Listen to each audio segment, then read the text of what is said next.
कई लोग होते हैं जो आर्थिक मुद्दों को अक्सर टाल देते हैं, तो कई लोग उनके बारे में सिर्फ सोचते रह जाते हैं।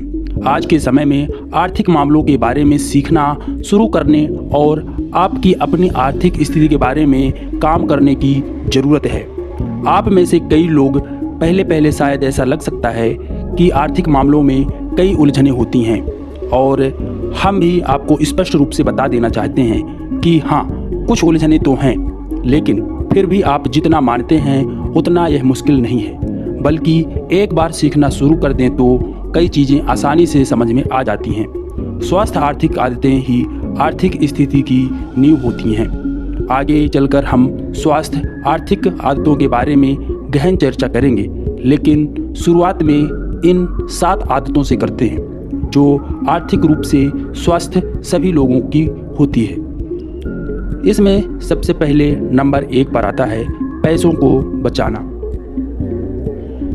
यह सबसे ज़रूरी आदत है, और अगर आपने अब तक इसकी शुरुआत नहीं की है तो जल्द से जल्द यह आदत डाल लें।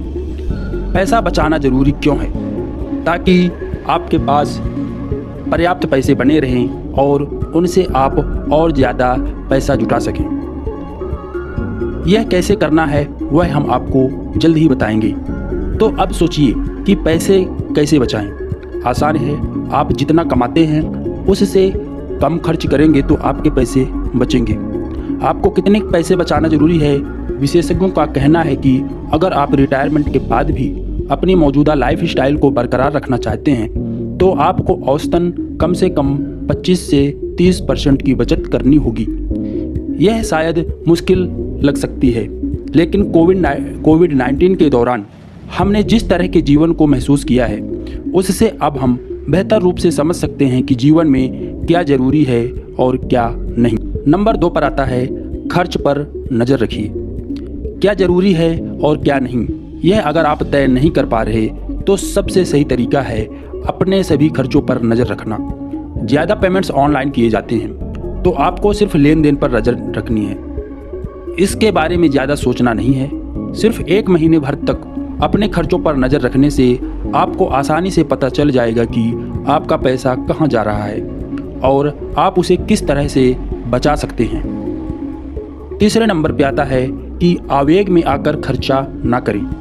आज सैलरी हुई तो जाकर 55 इंच का टीवी खरीद लिया। आवेग में आकर खर्चा करना यहीं तक सीमित नहीं है।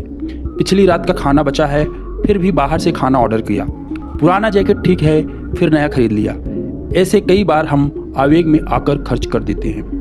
यही वो पैसा होता है जिसे अगर हम खर्च ना करते तो बच जाता।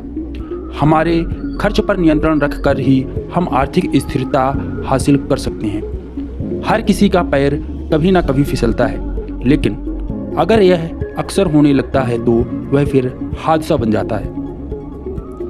आवेग में आकर खर्च करना अपवाद होना चाहिए, आदत नहीं। नंबर 4 पे आता है भविष्य के लिए निवेश करें। अगर आप यह सोच रहे हैं कि आखिरकार पैसा किसके लिए बचाना है तो जवाब है आप स्वयं। अगले साल आप छुट्टियां मनाना चाहते हैं या उसके अगले साल कार खरीदना चाहते हैं तो तब यह बचत आपके काम आ सकती है। 20 से 30 साल तक की आयु के युवा शायद सोचते होंगे कि निवेश आपकी प्राथमिकता नहीं है, लेकिन महामारी में हमें एक बात जरूर सिखाई है कि किसी भी विपदा के लिए हमें पहले से तैयार रहना चाहिए। तैयारी करके रखने में कोई नुकसान नहीं होता, लेकिन अगर हम तैयार नहीं हैं और कोई विपदा आ जाती है तो वो हमारे लिए बहुत बड़ी मुश्किल बन सकती है। अचानक से कोई संकट आए तो उससे बचने के लिए या अपने आप को बढ़िया सा रिवार्ड दे पाने के लिए 45 की उम्र में रिटायर हो जाने के लिए आज ही निवेश करने की शुरुआत करें। नंबर 5 पे आता है जो भी आपके बचे हुए लोन हैं उन्हें चुका दीजिए। लोगों की तरह सारे लोन्स एक समान नहीं बनाए जाते। क्रेडिट कार्ड्स डेब्ट्स पर दर ज़्यादा होता है, जबकि स्टूडेंट्स लोन्स पर कम। आपके लोन्स कितने हैं इसका पूरा ध्यान रखिए और उन्हें समय पर चुकाइए। सबसे ज़्यादा ब्याज दर वाले लोन्स सबसे पहले चुका दीजिए। नंबर 6 पे आता है आखिरी मिनट तक इंतज़ार ना करें। जब बात आपकी आर्थिक स्थिति की हो तब बाद में पछताने से बेहतर है पहले से ही सुरक्षित रहना, बल्कि आर्थिक सुरक्षा आपका लक्ष्य होना चाहिए। सिर्फ लोन से ही नहीं, जो कुछ भी बकाया हो उसका भुगतान समय पर करें। किराया हो या फ़ोन या इंटरनेट बिल या कुछ और भी हो, उसका भुगतान समय पर होना ज़रूरी है।